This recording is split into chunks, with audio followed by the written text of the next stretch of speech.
Hello everyone, welcome back to our YouTube channel education Dham. हमारी fifth poem चल रही थी ode on a Grecian urn. ये John Keats के द्वारा लिखी गई है।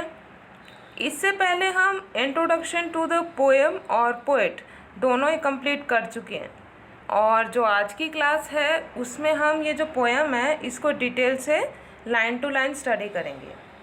तो चलिए स्टार्ट करते हैं आज की क्लास।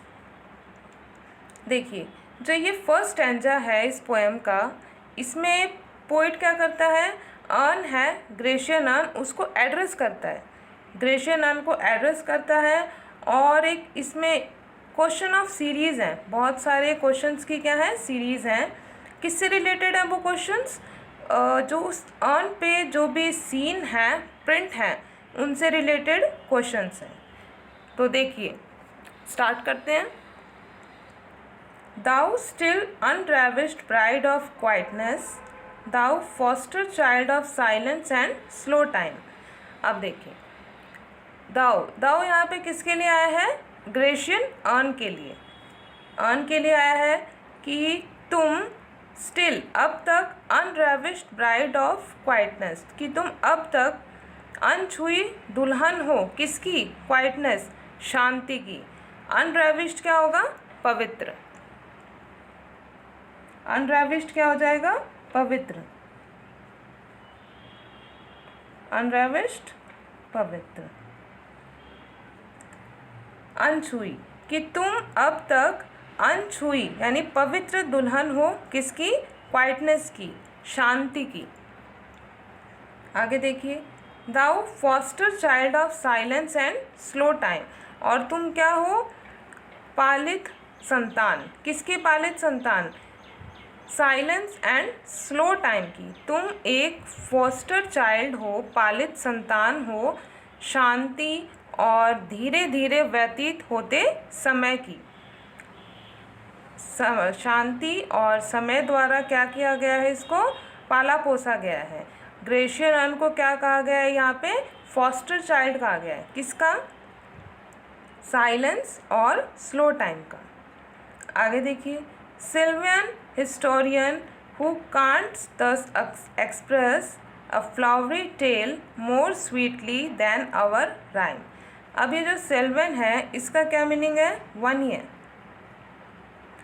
जंगलों से रिलेटेड, वन्य।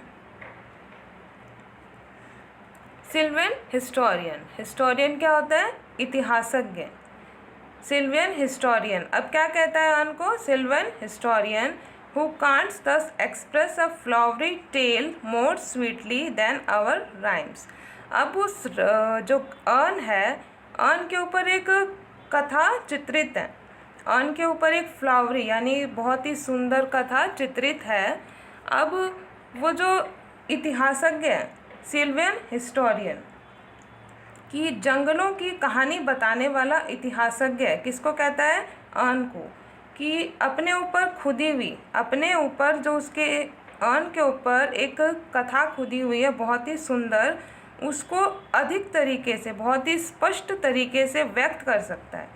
ये जो अर्न है उसको अधिक स्पष्ट तरीके से व्यक्त कर सकता है, बजाय किसके, ये जो राइम है, पोएम है ना, उसमें इतनी अच्छे तरीके से व्यक्त नहीं कर सकते जितने अच्छे तरीके से ये जो ग्रेशियन अर्न है उसको व्यक्त कर सकता है।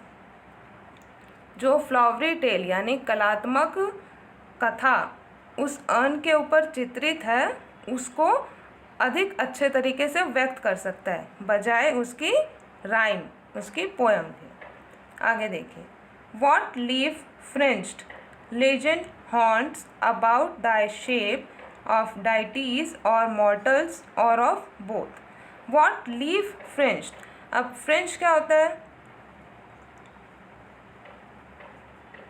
फ्रिंज होता है किनारा। अब जो ग्रेशियन अर्न है उसके किनारों पर एक पत्तियों से, मतलब क्या है, कथा, लेजेंड यानी प्राचीन कथा खुदी हुई है, प्राचीन कथा है।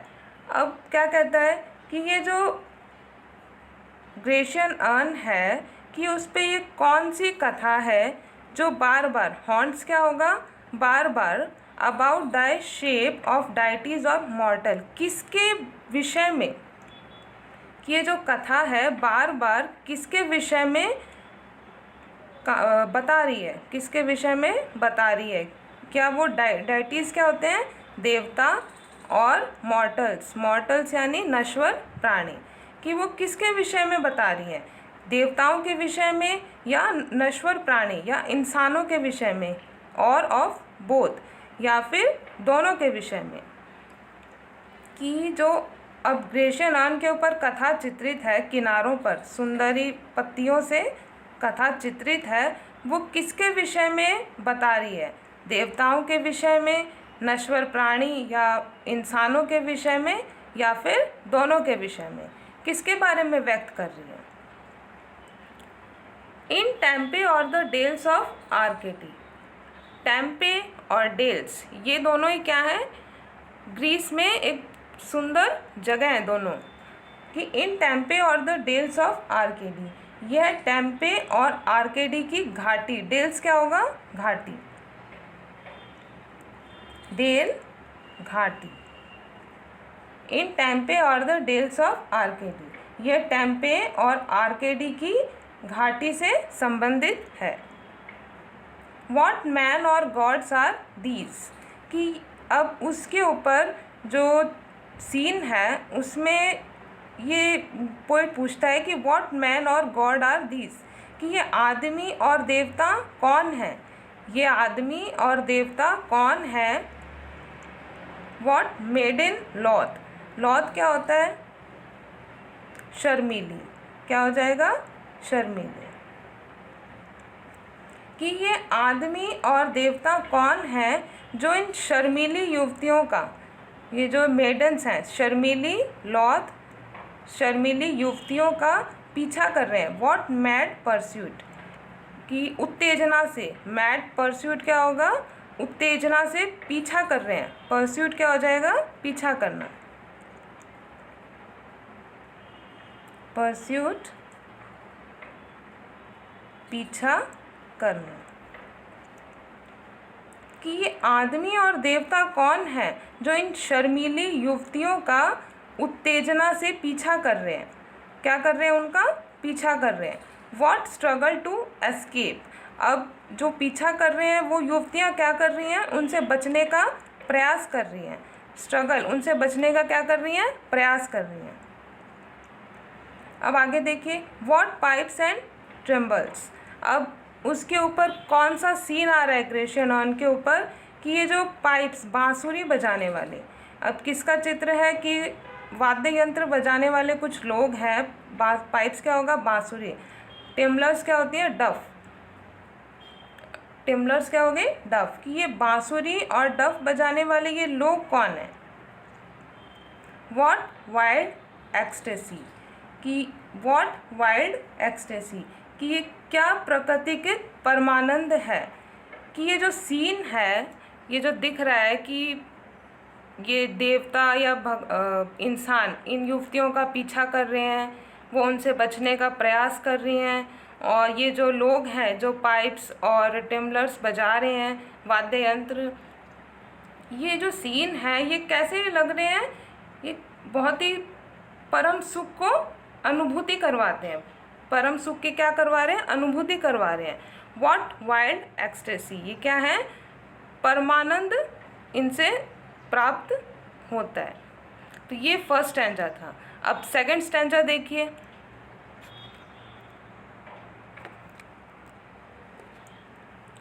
Heard melodies are sweet, but those unheard are sweeter.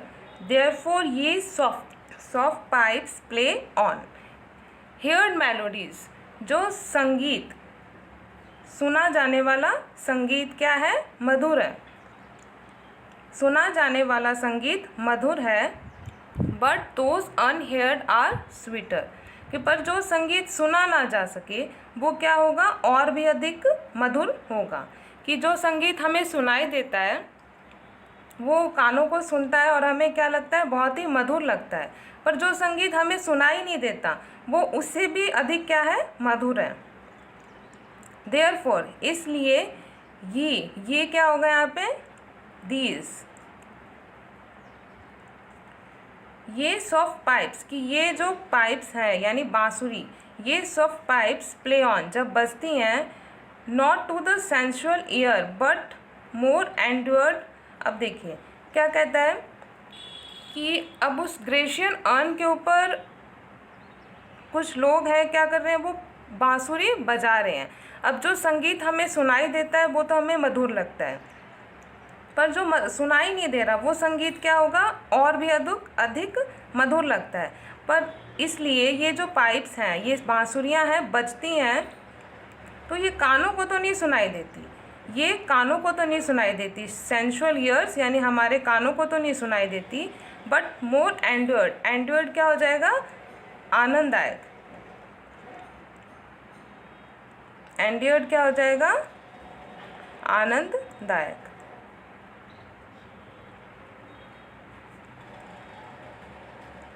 But more endured, ये अत्यधिक यानी बहुत ज़्यादा आनंददायक, pipe to the spirit ditties of no tone. अब ये जो पाइप्स हैं ये आनंददायक लगती हैं, किसको, कानों को तो नहीं सुनाई दे रही, पर ये किसको आनंददायक लग रही हैं, आत्मा को। क्या लग रही हैं, आत्मा को। अब डिटी क्या होता है, संगीत, डिटी क्या होगा, संगीत।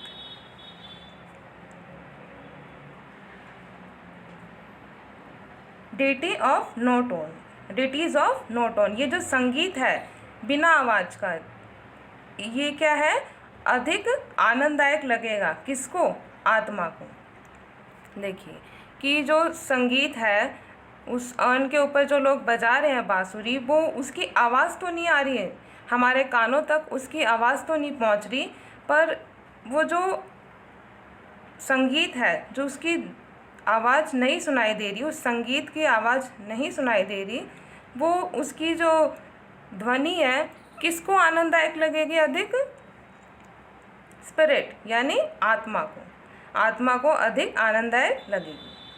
आगे देखिए, fair youth beneath the trees thou canst not leave thy song nor ever can these trees be bear.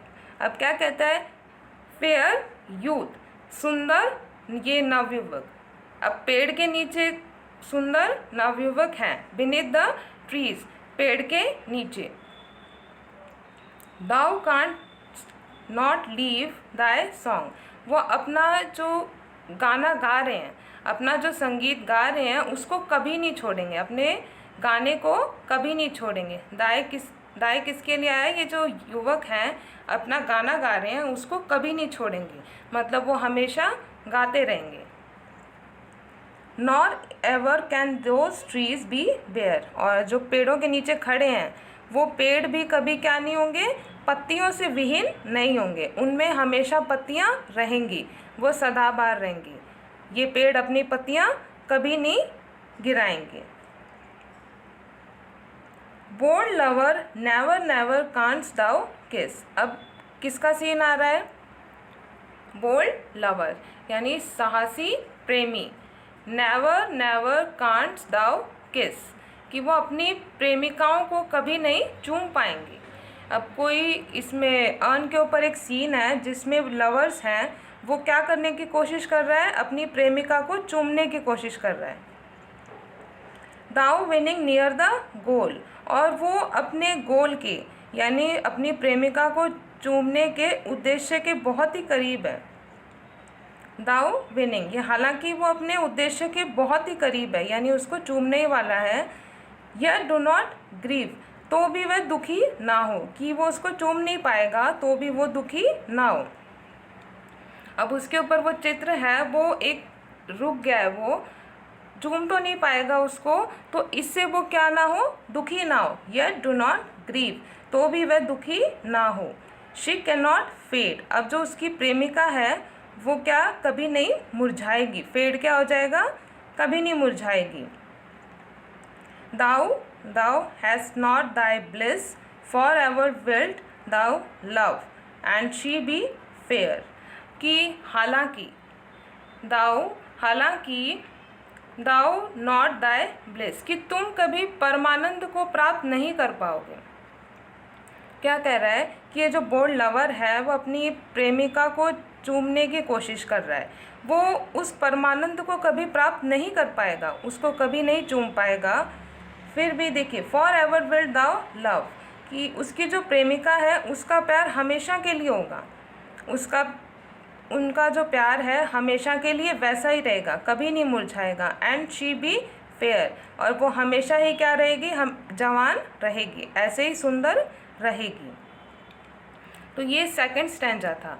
इसमें क्या कहा है पोइट ने कि जो अर्न के ऊपर जो भी सीन अंकित है उसमें जो भी प्रेजेंट किया गया है वो हमेशा के लिए वैसा ही रहेगा, कभी भी वो अपनी सुंदरता नहीं खोएंगे, उसमें वो क्या हो गया है, अमर हो गया है। तो ये थे फर्स्ट और सेकंड स्टैंजा।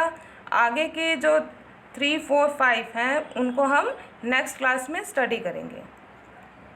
आज की क्लास में बस इतना ही, मिलते हैं नेक्स्ट क्लास में, तब तक के लिए गुड डे।